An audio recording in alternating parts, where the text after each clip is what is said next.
Hello students, welcome to Gen Study Point. आज हम continue कर रहे हैं इलेक्ट्रोस्टैटिक्स का next topic, that is Gauss theorem. इससे पहले हमने इलेक्ट्रिक फ्लक्स के बारे में स्टडी किया था। हमने स्टडी किया था कि इलेक्ट्रिक फ्लक्स को हम रिप्रेजेंट करते हैं by the symbol phi E. Clear? Phi E यहाँ पे क्या रिप्रेजेंट कर रहा है? Electric flux. फिर हमने इसका फॉर्मूला कैलकुलेट किया था। फ्लक्स का फॉर्मूला हमारे पास आ रहा था, flux is equal to E dot D A. E dot D A, here E is the electric field and D A represents small area element. अगर हमें टोटल फ्लक्स कैलकुलेट करना है तो हम इसको इंटीग्रेट कर देंगे। So here we are taking closed integral of this equation. We get closed integral of E dot dA. अगर इलेक्ट्रिक फील्ड कांस्टेंट है तो इसको हम क्या करेंगे? इंटीग्रेशन से बाहर ले आएंगे। हमारे पास क्या बचेगा? dA का इंटीग्रेशन क्या होगा? A, total area A, it becomes E dot A। कल हमने ये डेरिवेशन कर ली थी। फिर हमने लिखा था E डॉट A को हम रिप्रेजेंट कर सकते हैं by E A cos theta. जब दो वेक्टर्स की डॉट प्रोडक्ट हो तो हम क्या यूज करते हैं? cos। तो flux becomes E A cos theta. ये सब हमने कल स्टडी कर लिया था। अब हम हमारा नेक्स्ट टॉपिक कंटिन्यू कर रहे हैं, that is Gauss theorem. Gauss theorem से हमें क्या इंफॉर्मेशन मिलती है, पहले हम बात कर लेते हैं। गॉस थ्योरम और Gauss law is very important in electromagnetism. हम फर्दर इलेक्ट्रोमैग्नेटिज्म जब स्टडी करेंगे तो वहाँ पे मैक्सवेल ने 4 इक्वेशंस दी थी। फर्स्ट इक्वेशन ऑफ मैक्सवेल क्या है? Gauss law. Clear? First equation of Maxwell is Gauss law. अब गॉस थ्योरम हमें इंफॉर्मेशन प्रोवाइड करता है about the relation between electric field and charge. अगर इलेक्ट्रिक फील्ड 0 है तो चार्ज भी क्या होगा? 0। अगर चार्ज एग्जिस्ट नहीं कर रहा तो इलेक्ट्रिक फील्ड की वैल्यू क्या होगी? 0। क्लियर? बेसिकली अगर हम गॉस थ्योरम की बात करें तो गॉस थ्योरम हमें टोटल फ्लक्स कैलकुलेट करने में हेल्प करती है ओवर द क्लोज्ड सरफेस। अगर हम गॉस थ्योरम की स्टेटमेंट को रीड करें तो it's statement is total electric flux over the closed surface S in vacuum is 1/ε0 times the total charge contained inside the surface. आप क्या कर रहे हो? कोई भी क्लोज्ड सरफेस ले रहे हो, उस सरफेस के अंदर हम चार्ज कंसीडर कर रहे हैं तो टोटल फ्लक्स क्या होगा? 1/ε0 times the total charge contained inside the surface. अगर यहाँ पे mathematical equation of Gauss theorem की बात करें तो मैथमेटिकल इक्वेशन क्या होगी?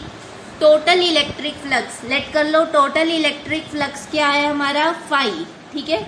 Total electric flux is equal to, हम इसकी जनरल इक्वेशन डिराइव कर चुके हैं फ्लक्स की। क्या होती है? That is closed integral of E dot D S या ई डॉट डी ए भी आप लिख सकते हो।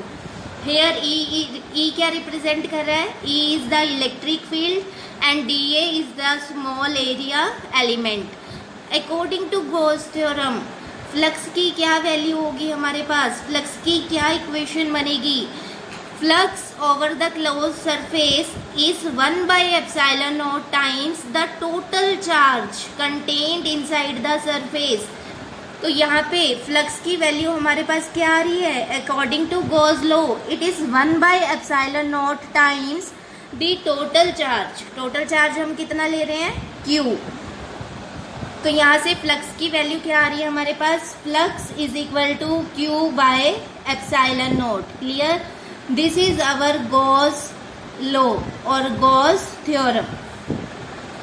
अब हमें इसकी स्टेटमेंट को प्रूव करना है। गॉस थ्योरम को प्रूव करने से पहले हम कुछ कंडीशंस हैं इसकी, उन्हें डिस्कस कर लेते हैं।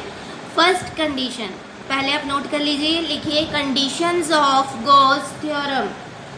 Conditions of Gauss theorem. क्या क्या कंडीशंस हैं जहां पे गॉस थ्योरम एप्लीकेबल है? Conditions of Gauss theorem. First condition is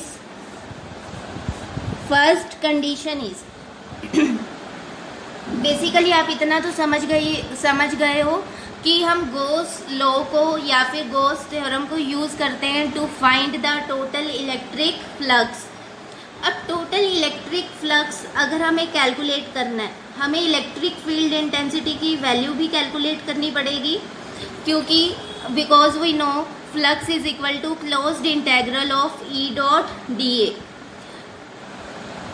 यहाँ पे जब हम गॉस थ्योरम को अप्लाई करके इलेक्ट्रिक फील्ड इंटेंसिटी की वैल्यू कैलकुलेट करेंगे तो हम 2 स्टेप्स में ये पूरी कैलकुलेशन करेंगे, ठीक है। फर्स्ट स्टेप हमारा क्या होगा? To consider Gaussian surface. First step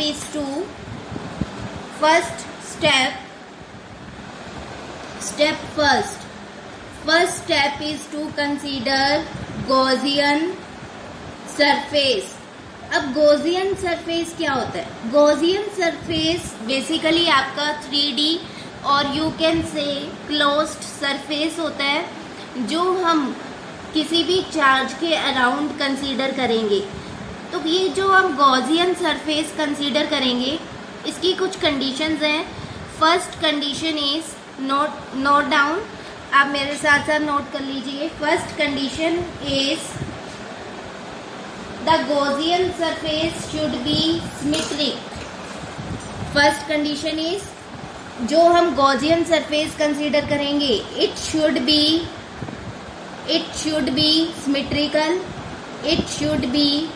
symmetrical। About the charge, it should be symmetrical about charge।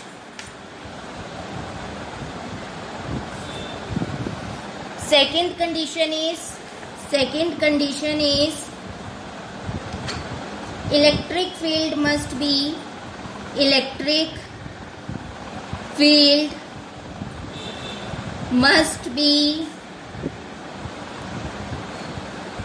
symmetric। Symmetric को हम यहाँ पे कांस्टेंट से भी लिख सकते हैं, सिमेट्रिक कांस्टेंट, और you can say equal. Electric field must be symmetric, constant और equal at all points of Gaussian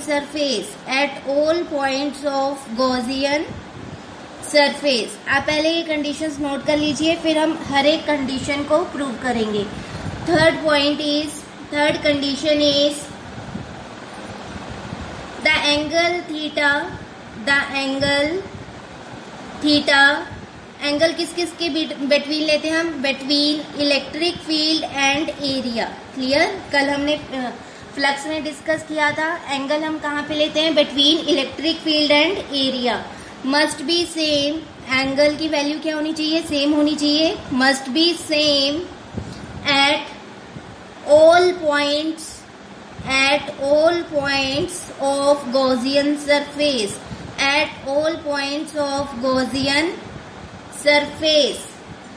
अब यहाँ पे थीटा की वैल्यू हमारी 0 भी आ सकती है, 90 भी आ सकती है, 180 भी आ सकती है। Clear?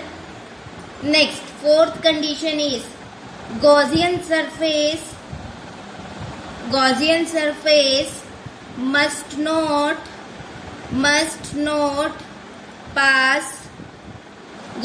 surface must not pass through any point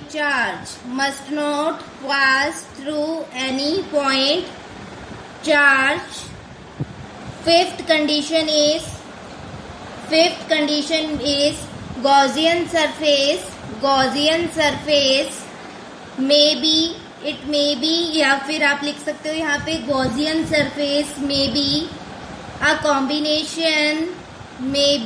a combination of more than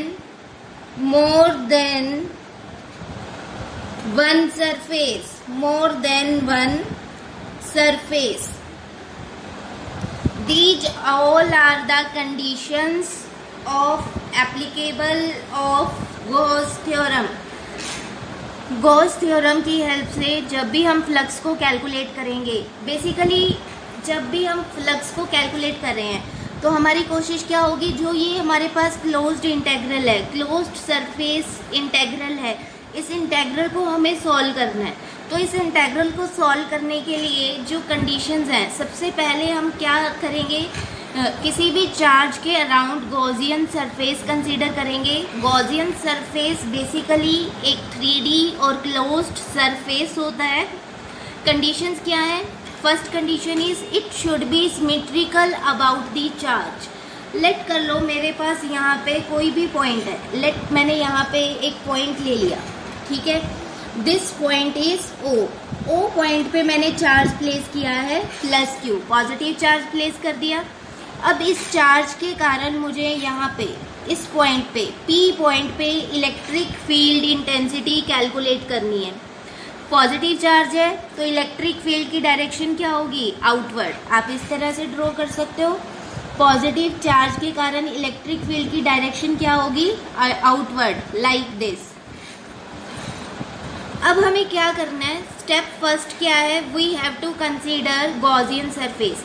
इस पॉइंट के अक्रॉस जहाँ पे मैंने चार्ज प्लेस किया है, इस पॉइंट के अक्रॉस मुझे गॉसियन सरफेस कंसीडर करना है। बट गॉसियन सरफेस कौन सा कंसीडर करना है, उसके लिए क्या कंडीशन है, it should be symmetrical about the charge. Gaussian surface क्या होना चाहिए, सिमेट्रिकल होना चाहिए। तो सिमेट्रिकल के लिए बेस्ट सिमेट्री की एग्जांपल क्या है, स्फीयर। हम क्या करेंगे, इस पॉइंट के अक्रॉस एक स्फीयर कंसीडर कर लेते हैं, ठीक है। हम इस तरह से इस पॉइंट को सेंटर कंसीडर करके यहाँ पे एक स्फीयर ड्रॉ कर लेंगे। यहाँ पे आप ऐसे एक स्फीयर ड्रॉ कर लीजिए। आप देख सकते हो इस स्फीयर के अंदर क्या प्रेजेंट है, इस स्फीयर के सेंटर में हमारे पास ये चार्ज प्रेजेंट है Q। अब ये देखो सिमेट्री है, यहाँ पे हम इसको दोबारा से ड्रॉ कर लेते हैं क्योंकि हमारी प्रॉपर सिमेट्री यहाँ पे नहीं बन रही है। हम इस तरह से इसको ड्रॉ कर सकते हैं। यहाँ पे सेंटर पे हमारे पास पॉइंट O है, पॉइंट O पे हमने चार्ज प्लेस किया है Q। इसके सराउंडिंग हमें क्या कंसीडर करना है, एक स्फीयर कंसीडर करना है, like this, clear.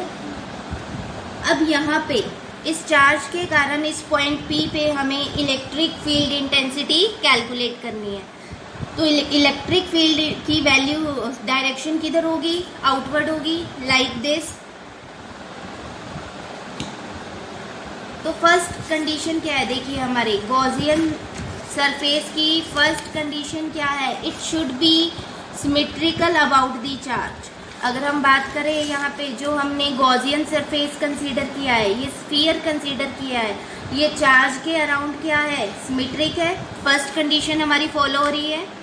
Second condition हमारी क्या है, electric field must be symmetric, equal, constant और same at all points of the Gaussian surface.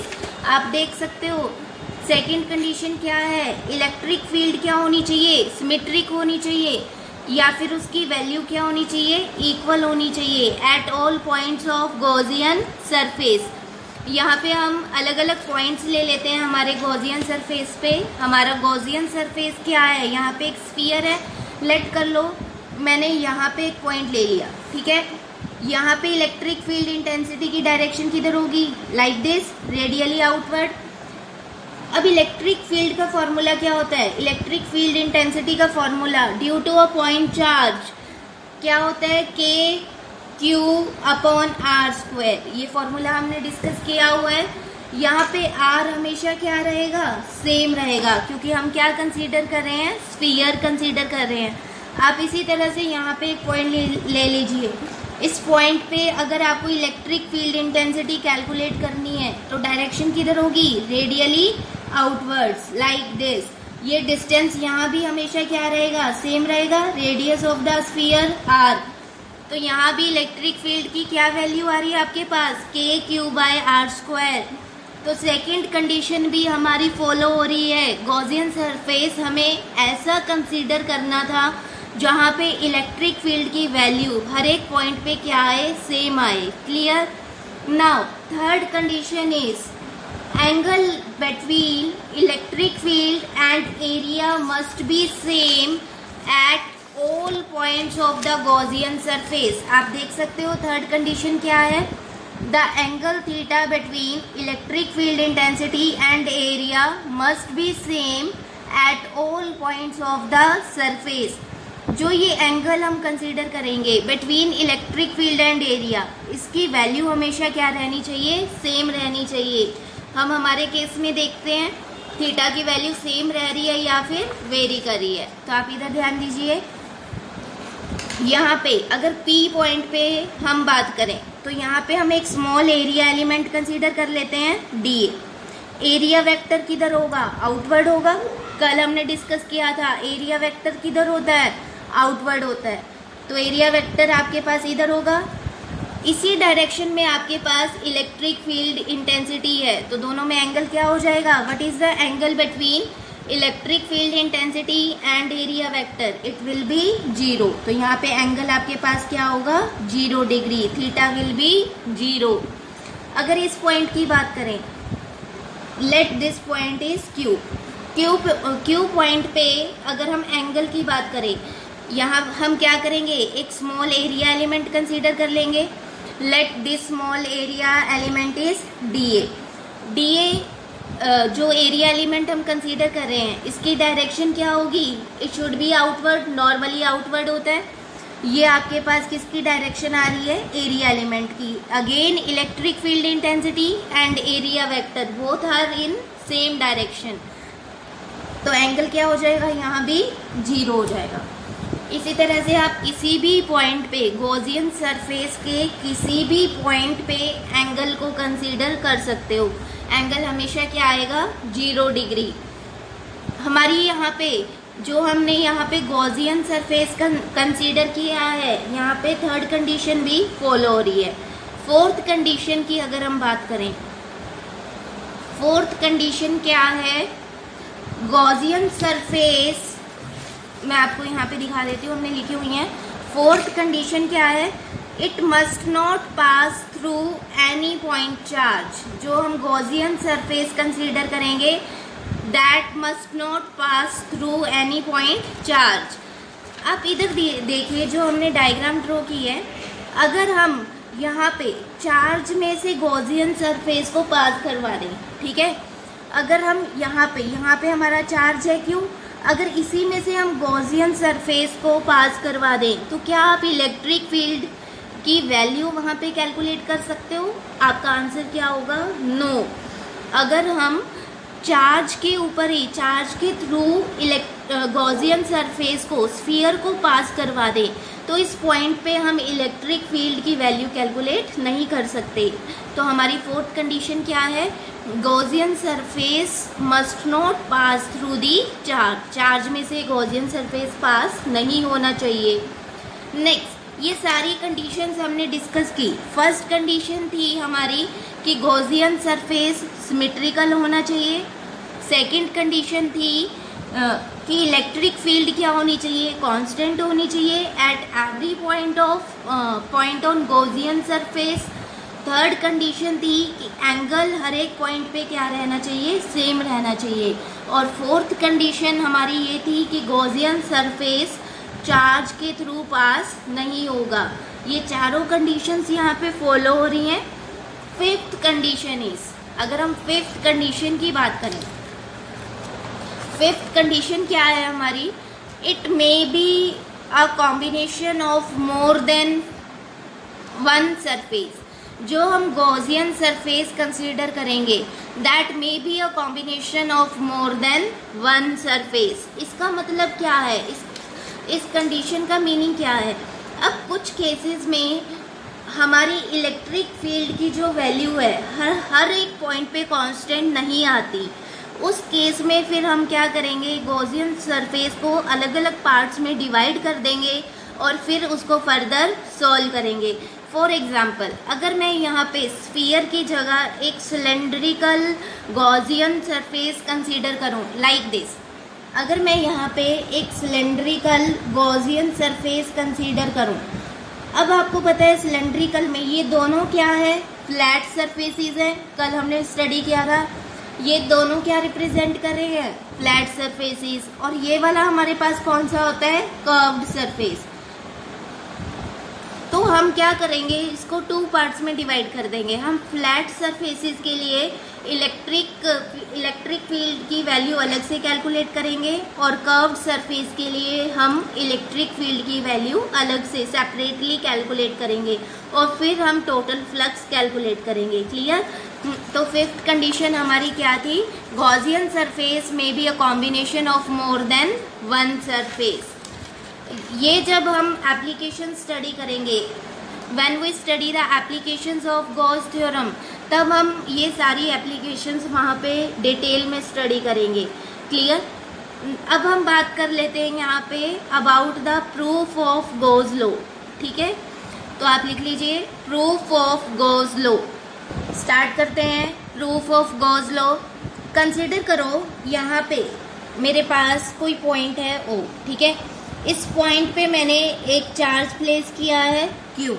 इस चार्ज के कारण यहाँ पे कोई भी पॉइंट प्रेजेंट है P। उस पॉइंट पे इलेक्ट्रिक फील्ड की वैल्यू मुझे कैलकुलेट करनी है। तो उसके लिए हम क्या करेंगे, यहाँ पे हमने पॉइंट O पे एक चार्ज प्लेस किया है Q। इस चार्ज के कारण यहाँ पे किसी पॉइंट P पे हमें इलेक्ट्रिक फील्ड की वैल्यू कैलकुलेट करनी है। उस वैल्यू को कैलकुलेट करने के लिए हम इस चार्ज के सराउंडिंग गॉसियन सरफेस कंसीडर करेंगे। वो गॉसियन सरफेस क्या होना चाहिए, सिमेट्रिक होना चाहिए। सिमेट्री के लिए हम इस चार्ज के सराउंडिंग एक स्फीयर कंसीडर कर रहे हैं। ठीक है, इस तरह से हम यहाँ पे गॉसियन सरफेस ड्रॉ कर लेते हैं, स्फीयर ड्रॉ कर लेते हैं। लेट करो इस स्फीयर, यहाँ पे हमारे पास कोई पॉइंट प्रेजेंट है P। इस पॉइंट पे हमें इलेक्ट्रिक फील्ड कैलकुलेट करनी है। तो डायरेक्शन क्या होगी, पॉजिटिव चार्ज है, आउटवर्ड होगी इलेक्ट्रिक फील्ड की डायरेक्शन लाइक दिस। लेट करो the radius of the sphere is R। हम ये कितना डिस्टेंस ले रहे हैं पॉइंट P का और चार्ज का, R। Radius of the sphere is R। अब यहाँ पे हम एक स्मॉल एरिया एलिमेंट कंसीडर करेंगे DA। We are considering small area element DA। Area element की डायरेक्शन क्या होगी, एरिया एलिमेंट किधर होता है, आउटवर्ड होता है। ठीक है, क्लोज्ड सरफेस में हमने कल भी बात की थी, आप 2 तरह से एरिया वेक्टर को रिप्रेजेंट कर सकते हो, one is inward and second is outward. But हमें हमेशा क्लोज सरफेस के केस में कौन सा एरिया वेक्टर कंसीडर करना है, आउटवर्ड। तो एरिया वेक्टर आपका इसी डायरेक्शन में पॉइंट करेगा। इलेक्ट्रिक फील्ड इंटेंसिटी और एरिया वेक्टर दोनों की डायरेक्शन सेम हो गई, तो एंगल यहाँ पे क्या होगा, 0। Angle will be 0 degree. अब हम सॉल्व करते हैं, हमें यहाँ पे फ्लक्स कैलकुलेट करनी है। फ्लक्स की general equation using electric field intensity हमें पता है क्या होती है, हम यहाँ पे नोट कर रहे हैं। Flux is equal to closed integral of E dot ds। Clear? जब हमारे पास डॉट प्रोडक्ट होती है तो हम क्या यूज करते हैं यहाँ पे, cos theta. It becomes E ds cos theta. Angle हमारा कितना बन रहा है, what is the angle between electric field intensity and area vector. ds और dA दोनों क्या रिप्रेजेंट कर रहे हैं, एरिया वेक्टर। आप यहाँ पे dA भी लिख सकते हो, क्योंकि डायग्राम में हमने DA लिखा है इसलिए हम यहाँ पे DA लिख लेते हैं। ठीक है, what is the angle between electric field intensity E and area element DA। Answer is angle is 0। आप यहाँ पे पुट करोगे, phi becomes closed integral of E dA cos 0। cos 0 की क्या वैल्यू होती है, 1। क्लियर? cos 0 क्या होता है, 1। तो हमारे पास फ्लक्स किसके इक्वल आ रहा है, closed integral of E dA। अगर हम बात करें हमारे गॉसियन सरफेस की, जैसे कि मैंने अभी आपको एक्सप्लेन किया था, हम कोई भी पॉइंट इस गॉसियन सरफेस पे कंसीडर कर लें, हर एक पॉइंट पे इलेक्ट्रिक फील्ड की वैल्यू हमेशा क्या रहेगी, कांस्टेंट रहेगी। आप देख सकते हो, अगर मैं यहाँ पे कोई भी पॉइंट Q कंसीडर करूँ, इस चार्ज के कारण इलेक्ट्रिक फील्ड इंटेंसिटी की ये डायरेक्शन होगी, आउटवर्ड होगी। ये डिस्टेंस हमेशा क्या रहेगा, सेम रहेगा, because this distance is representing the radius of sphere. Radius of sphere हमेशा क्या रहेगा, r। इलेक्ट्रिक फील्ड इंटेंसिटी की वैल्यू किसी भी पॉइंट पे आप कंसीडर कर लो, हमेशा क्या रहेगी, सेम। तो यहाँ से हमें क्या इंफॉर्मेशन मिल रही है, electric field is a constant. ठीक है, here electric field is constant. Constant term को हम इंटीग्रेशन से बाहर ले आएंगे, it becomes, flux becomes E, integration में अब हमारे पास क्या है, एरिया एलिमेंट डीए। जब आप एरिया एलिमेंट का इंटीग्रेशन करोगे तो आपके पास क्या आ जाएगा, टोटल सरफेस एरिया आ जाएगा of this sphere. Total area of this sphere क्या होगा, 4 pi R square. Clear, area of sphere क्या होता है, 4 pi R square, where R is the radius of the sphere. जब हम इसको सॉल्व करेंगे, flux becomes E into 4 pi R square. अब इलेक्ट्रिक फील्ड इंटेंसिटी की वैल्यू अगर हम यहाँ पे पुट करें, electric field intensity due to a point charge क्या होता है, जो हमारा फर्स्ट लेक्चर था उसमें हमने सॉल्व किया था। Electric field intensity is equal to 1/4 pi epsilon naught Q upon R square. ये वैल्यू हम हमारे फ्लक्स वाली इक्वेशन में पुट करते हैं। फ्लक्स हमारे पास क्या आ रहा है, electric field intensity into 4 pi R square. Electric field की वैल्यू पुट करते हैं, 1/4 pi epsilon naught Q upon R square into 4 pi R square. R square से आर स्क्वायर कैंसिल हो जाएगा, 4 पाई से 4 पाई कैंसिल हो जाएगा। तो यहाँ से हमारा फ्लक्स क्या आ रहा है, Q बाय एप्सिलॉन नॉट। ये ही तो हमें प्रूव करना था। फ्लक्स गॉस थ्योरम की स्टेटमेंट क्या थी, total flux is equal to one by epsilon naught times the total charge enclosed in the closed surface.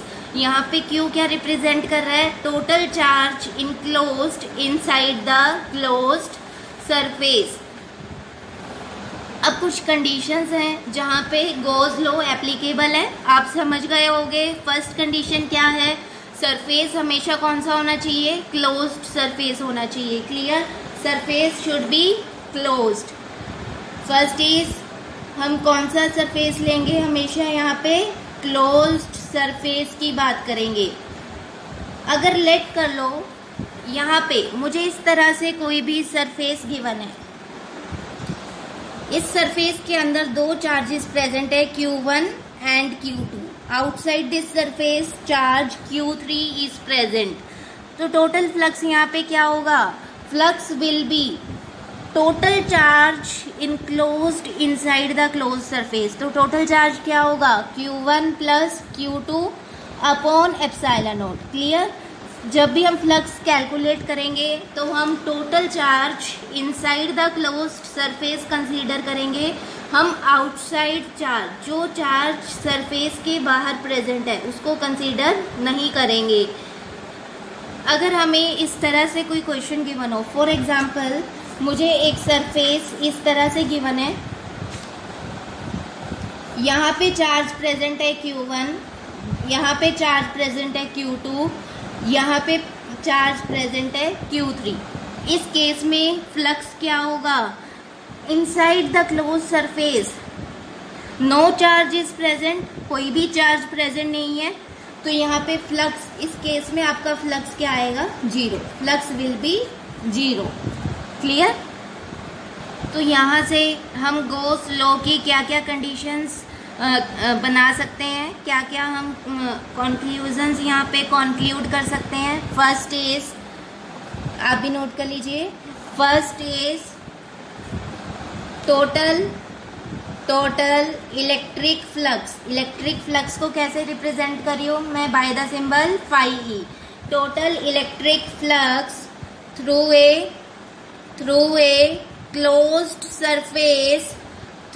Closed surface is 0 through through a closed surface is 0 if no charge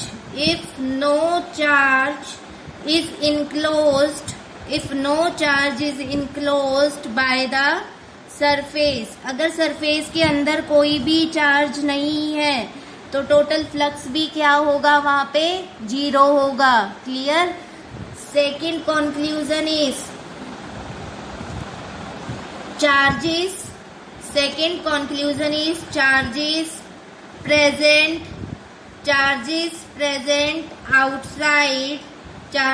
present outside the closed surface। Closed surface के बाहर जो भी charges present होंगे, charges present outside the closed surface makes no contribution, कोई भी contribution नहीं कर रहे हैं, makes no contribution to total electric flux. जैसा कि हमने यहाँ पे एक एग्जांपल ली थी, जो चार्ज बाहर प्रेजेंट है ये टोटल इलेक्ट्रिक फ्लक्स में कोई भी कंट्रीब्यूशन नहीं कर रहा है। Clear. Third conclusion is Gauss theorem is applicable, or you can say that Gauss theorem holds good for any closed surface। It is good for any closed surface होना चाहिए, ये बात तो हम पहले भी डिस्कस कर चुके हैं। regardless of its size and shape। अगर आप अलग अलग साइज का गॉसियन सरफेस कंसीडर कर रहे हो या आप अलग अलग शेप्स का गॉसियन सरफेस कंसीडर कर रहे हो, फ्लक्स की वैल्यू हमेशा क्या रहेगी, सेम रहेगी। फॉर एग्जांपल शेप्स में आप स्फीयर ले रहे हो, सिलेंड्रिकल शेप ले रहे हो या कोन बना रहे हो, फ्लक्स हमेशा क्या रहेगा, सेम रहेगा। It will always be equal to 1/epsilon0 times the total charge enclosed inside the closed surface। For example, अगर यहाँ पे मैंने एक स्फीयर ले लिया, ठीक है, हम एग्जांपल ले रहे हैं, एक स्फीयर ले लिया, गॉसियन सरफेस हम कैसा कंसीडर कर रहे हैं, स्फीयर। यहाँ पे चार्ज अंदर कितना है, Q, तो फ्लक्स कितना होगा, Q/epsilon0, 1/epsilon0 times the total charge. अगर आप यहाँ पे सिलेंड्रिकल ले लो, इस तरह से ले लो, ठीक है, यहाँ भी चार्ज कितना ले रहे हो आप, Q, तो फ्लक्स हमेशा क्या रहेगा, सेम रहेगा। It should not depend upon the shape and size of the Gaussian surface. Fourth conclusion is, जो हम फोर्थ कंक्लूजन कर रहे हैं, दैट इज अगर हमारे पास n चार्जेस प्रेजेंट हो, ठीक है, अगर हमारे पास गॉसियन सरफेस के अंदर n चार्जेस प्रेजेंट हो, if n charges are present in Gaussian surface, then total electric flux क्या होगा, then total electric flux let कर लो, हम फाई ले रहे हैं, it will be equal to flux due to first charge, then flux due to second charge, then flux due to third charge and so on up to n charges। ठीक है, late कर लो, इस तरह से हमारे पास कोई भी गॉसियन सरफेस है, इसके अंदर हम n चार्जेस ले रहे हैं, Q1, Q2, Q3 up to Qn। तो टोटल इलेक्ट्रिक फ्लक्स क्या होगा, flux due to first charge plus flux due to second charge plus flux due to third charge and so on। It is also known as superposition principle। तो first charge के कारण हमारा flux कितना आएगा, Q1/epsilon0 आएगा, second charge के कारण क्या आएगा, Q2/epsilon0, थर्ड चार्ज के कारण Q3/epsilon0, nth चार्ज के लिए क्या होगा, Qn/epsilon0। 1/epsilon0 हम यहाँ से कॉमन ले लेंगे, ब्रैकेट में क्या आएगा, Q1 plus Q2 plus Q3 up to Qn, n charges का सम, लेट कर लो, total charge inside the Gaussian surface क्या है, Q, इट बिकम्स Q/epsilon0। Total electric flux inside this Gaussian surface becomes Q by epsilon naught. This is also known as principle of superposition या superposition principle.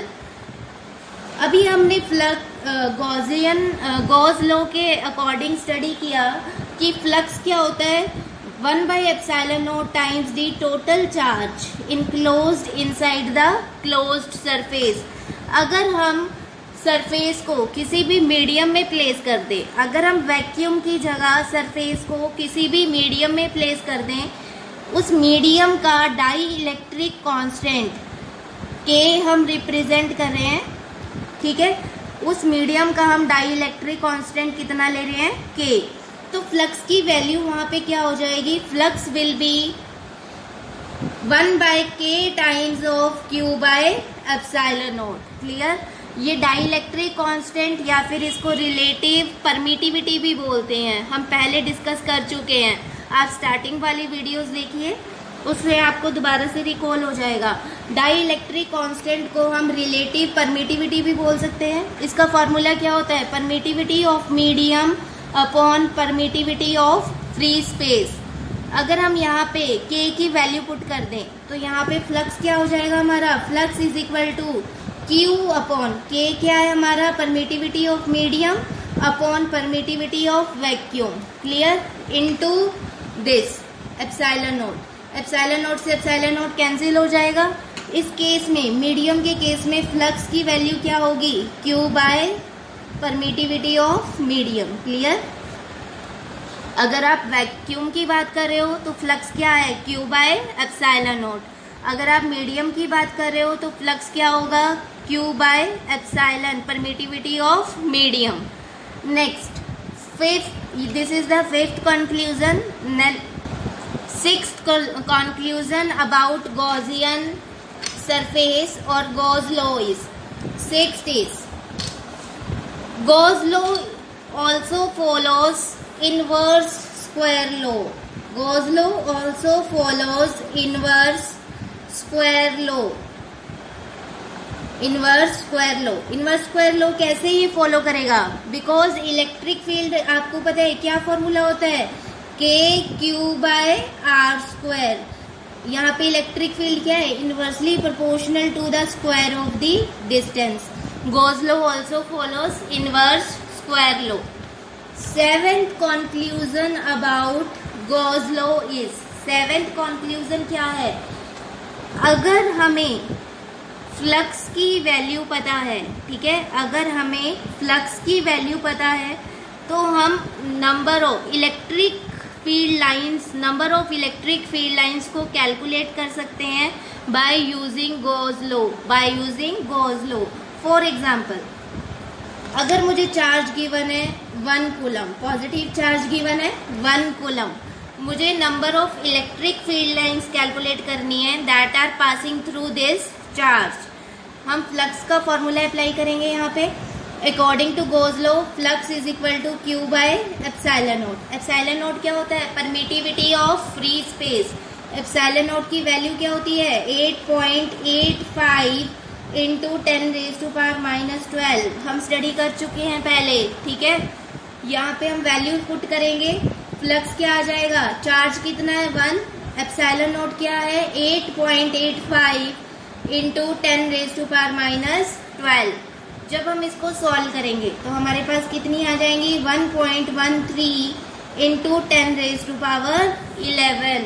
This is very important. आप यहाँ से क्या conclude कर रहे हो, फ्रॉम लिख लीजिए, from Gauss law we can calculate, from Gauss law we can calculate number of electric lines of force that are passing through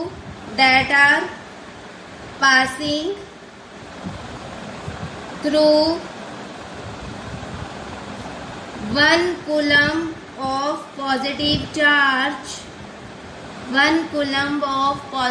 charge in vacuum। Clear. हमारे पास क्या है, वैक्यूम में कोई भी पॉजिटिव चार्ज है 1 कूलम, तो इसके थ्रू कितनी electric lines of force cross कर रही हैं हम गोज लॉ अप्लाई करके ये कैलकुलेट कर सकते हैं। तो कितनी आ रही है हमारे पास 1.13 into 10⁻11। This is all about the goes law. थोड़ा सा कंक्लूड कर लेते हैं। गोज लॉ से हमें क्या इन्फॉर्मेशन मिलती है?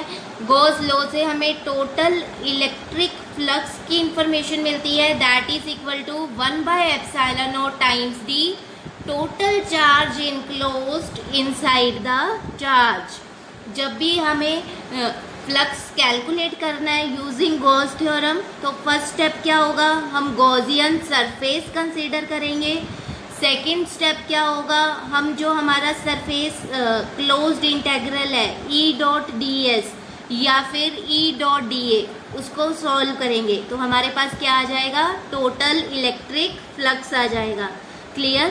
फिर गॉसियन सरफेस कैसा होना चाहिए? सिमेट्रिक होना चाहिए। इलेक्ट्रिक फील्ड इंटेंसिटी की वैल्यू गॉसियन सरफेस के हर एक पॉइंट पे कांस्टेंट होनी चाहिए। फिर और क्या कंडीशंस थी? एंगल हमेशा क्या होना चाहिए? सेम होना चाहिए। अगर हमारी इलेक्ट्रिक फील्ड इंटेंसिटी की वैल्यू कांस्टेंट नहीं आ रही है तो हम उसको पार्ट्स में डिवाइड करके सॉल्व करेंगे।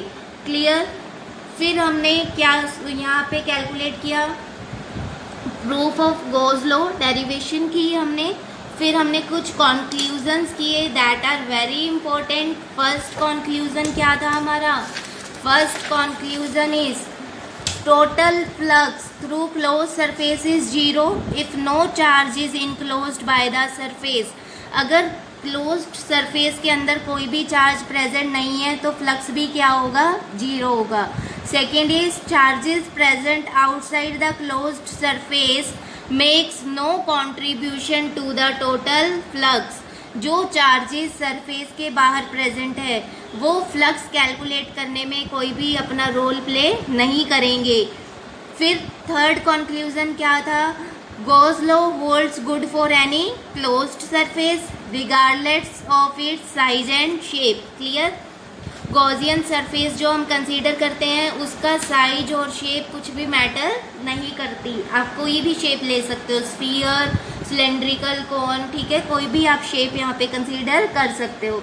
अगर गॉसियन सरफेस के अंदर n चार्जेस प्रेजेंट है तो हम यहाँ पे सुपरपोजिशन प्रिंसिपल अप्लाई करेंगे।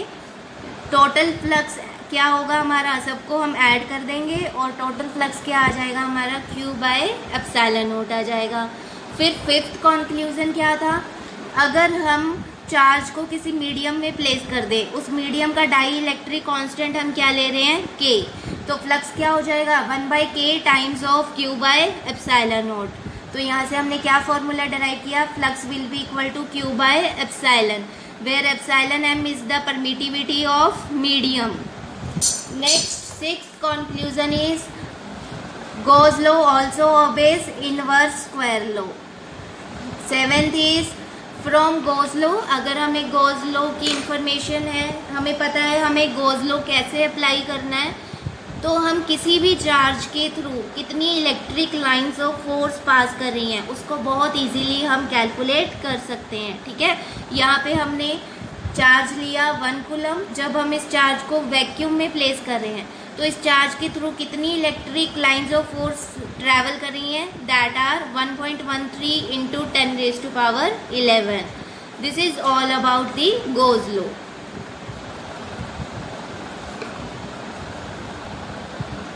आई होप अब सब बच्चों को Gauss law क्लियर होगा। किसी भी बच्चे को Gauss law या फिर Gauss थ्योरम में कोई भी डाउट नहीं होगा। अगर आपको फिर भी कोई भी डाउट है तो आप मुझसे पूछ सकते हैं, कमेंट सेक्शन में आप कमेंट कर सकते हैं। अब आप इसके बेस्ड कुछ न्यूमेरिकल्स आपकी exercise NCERT exercise text book में गिवन है, आप Gauss थ्योरम बेस्ड उन क्वेश्चंस को ट्राई कीजिए। और अगर किसी भी क्वेश्चन में कोई भी डाउट आ रहा है तो आप मुझसे कभी भी कमेंट सेक्शन में कमेंट करके पूछ सकते हैं। ठीक है, अब नेक्स्ट जो हमारी वीडियो होगी उसमें हम डिस्कस करेंगे applications of Gauss theorem, that are very important. अभी आप इसको बहुत अच्छे से स्टडी करो। Thank you so much.